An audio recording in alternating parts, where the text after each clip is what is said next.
How's it going, YouTube? Come on today with another video, and today, guys, the video is going to be Fiendsmith, Ryzeal, or 101 to deck building.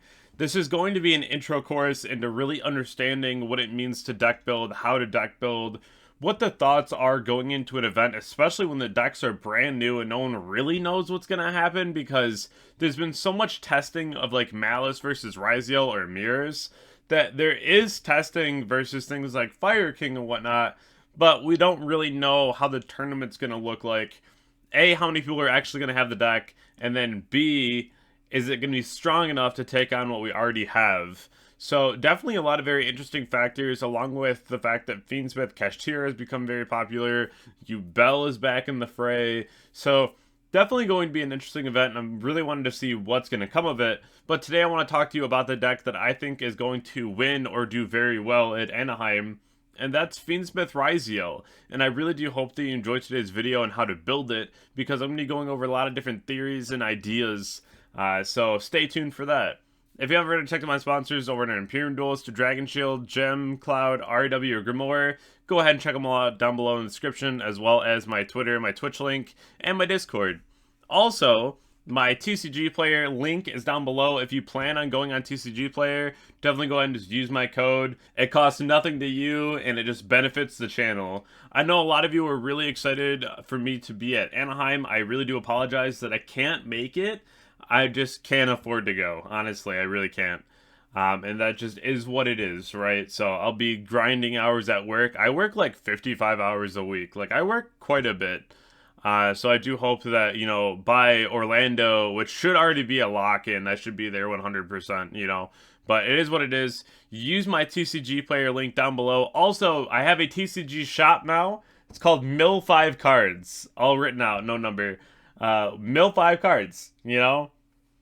Mill5 feel great. But let's hop right into the video. So, my one concept behind playing things like the Fiendsmith deck with the Ryzeal deck is always there's too many cards to Ash. Now, I already made this kind of a deck a month ago on the channel, talking about like the 4-Mud Skipper combo into the Fiendsmith cards into the Ryzeal package. Now we're just cutting the 4-Mud and we're just playing the Fiendsmith with the Ryzeal cards, and I do hope that you enjoy that list too.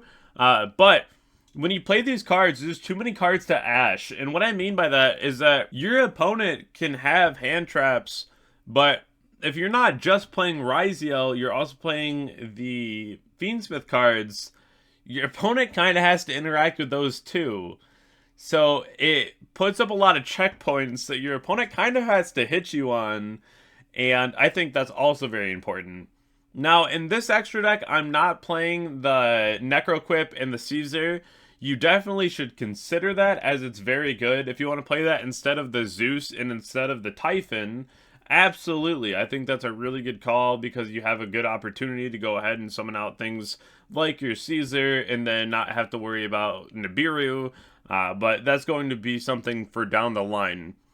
Having too many cards to Ash is really important, because it puts your opponent on this really weird situation where they have the hand traps and they're like, do I hold these? Are they better to be held for later, or should I just stop the Desiree line? So it definitely creates a lot of confusion, and then also puts you at a better spot to be able to combo later on in the turn. So we're going to start with our primary engine here, which is going to be very standard across the board, except some people don't always play Hole Thruster. That is a very strong card, and I'll talk to you about why I think it's so strong. But 3 X, 3 Thode, 3 Ice, 1 Node, 1 Field, 1 Plugin, and 1 Hole. Now, this is going to be down below in the description as well for the deck download link if you want to go ahead and just copy that and try it out. In the extra deck, we have 2 and 2 of both of the XCs. They're both very strong, but just playing 2 and 2 is perfectly fine. You'll see the extra deck gets very tight very quickly. So now we're playing our secondary engine, which this is what you really want to figure out first, like how many engine cards you're playing.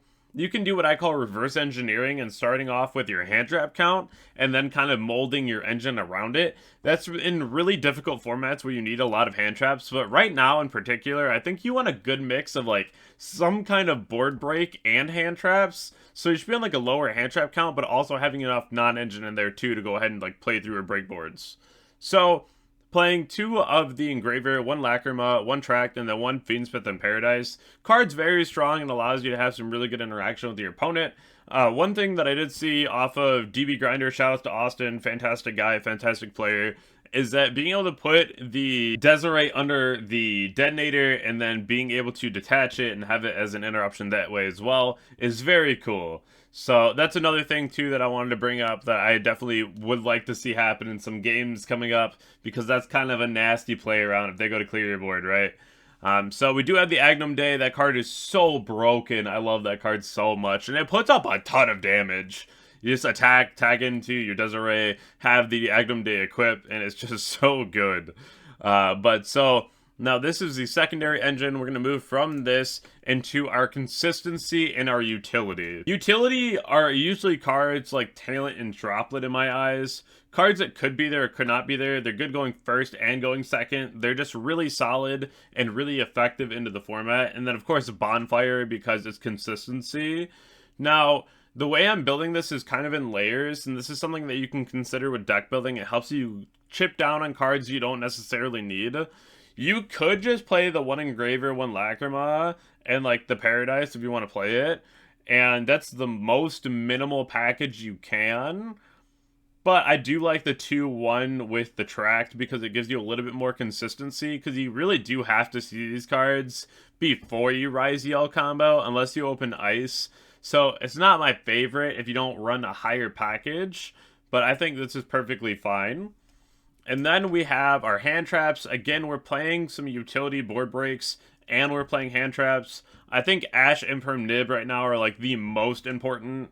You could play Bell. I'm still not sold on it for this format. I think right now it's broken. Next format, it's okay. It's okay, but it's not my favorite. And having Nibiru right now is crazy. That card's so broken. But this is it for the hand traps, just because I want to make sure that we have a good mix of everything. Plus, the Ryzeal cards can already go ahead and break boards so easily. Moving past the hand traps here, though, we have our flex spots. Now, I really like this as a flex option. So I'm playing 2 Foolish Burial Goods, 1 Black Goat Lefts, and a Call By. So Call By is already a really strong card. I don't have to explain that, but the Foolish Burial Goods and the Black Goat are something that I really want to talk about. So Black Goat alone is really crazy, because if you can just go ahead and send that to the grave, and even if you open it and you have something like Node, you can just send it, right? So like that's really good. Setting Black Goat is very strong, but also just going Black Goat from grave called Detonator is insane, because your opponent's already at a really weird spot that they can't really do a whole lot about it. So I really do like this. The other thing too is that if you Foolish Burial Goods at the beginning of your turn and dump Hole Thruster, if your opponent is going to like Imperm you or Ogre you on your Duo Drive effect, you can chain the Hole Thruster out of your graveyard and then summon out the Lancer on top of your Duo Drive, and then you can detach 2 materials from the Lancer. You can also access Hole Thruster via the plugin, which is very good. I really do think that that's going to be one of the cards that you can play instead of like a cross out, just doing like the Foolish Burial Good, dump a Hole Thruster. Or if you think that you're fine with your hand, you can just go ahead and dump like Black Goat. Or the Foolish Burial Goods just becomes a really crazy go second card to just turn off their detonator. So definitely a couple of really powerful things that you can do in this deck that I think are really nice, especially just at 40 cards. You're also playing Droplet, so you open Hole Thruster or Black Goat, you can just send them, or even Fiendsmith in Paradise. So you already have really good endboard cards that are good if you are forced to go first or second, which is great, because even Hole Thruster is a pop, right? But you also have really good going second options as well, so you can go ahead and dodge and play around a lot of different cards and have talents live. The other thing is talking about the side deck. So for my side deck right now, I'm playing Droll. You could main Droll. I like the side Droll. Same with Fua. I'd like to have a lot of different cards that are good going first or second in the matchups. Just so if I am going first and I dead draw certain cards, I want everything to be optimal. So having a Droll and a Fua on the side is really strong.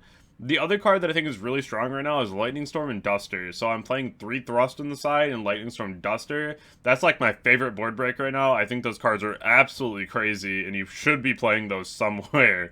We are now away from the Cosmic Cyclone format. We are going back to the board breaker format for back row. 3 Thrust, obviously, for D-Barrier, but also Sanctum for Lancia. I don't want to commit all 3 spots to a Lancia. I think it's fine because Malice will be in the room. The people who want the deck will have the deck. So you should have something to just go ahead and auto-win that. So having the Thrust to set the Sanctum to get the Lancia out is still really strong. Then here is the rest of the extra deck. You can play Zeus or the Typhon as your flex spot. I like Typhon. Some people play Zeus. You could also play Zeus or Exciton, but Exciton's a bit easier to summon, and I like Exciton to have. The other one here is Lancer, Dugaris, and the Dweller.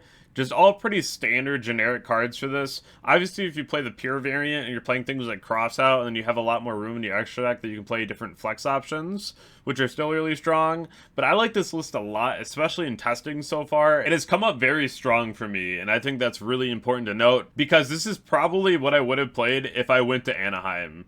That or Striker, like a Go Second Striker list. But I did want to share this with you as my deck building process and the thoughts that I had to get here, just so for you, if you are going this weekend or you have an event coming up, that you have a new list to try out and see if you like it. Definitely let me know down below in the comment section if you did enjoy today's video. Let me know what you're playing for this format, and I'll catch you all in the next video. Thank you.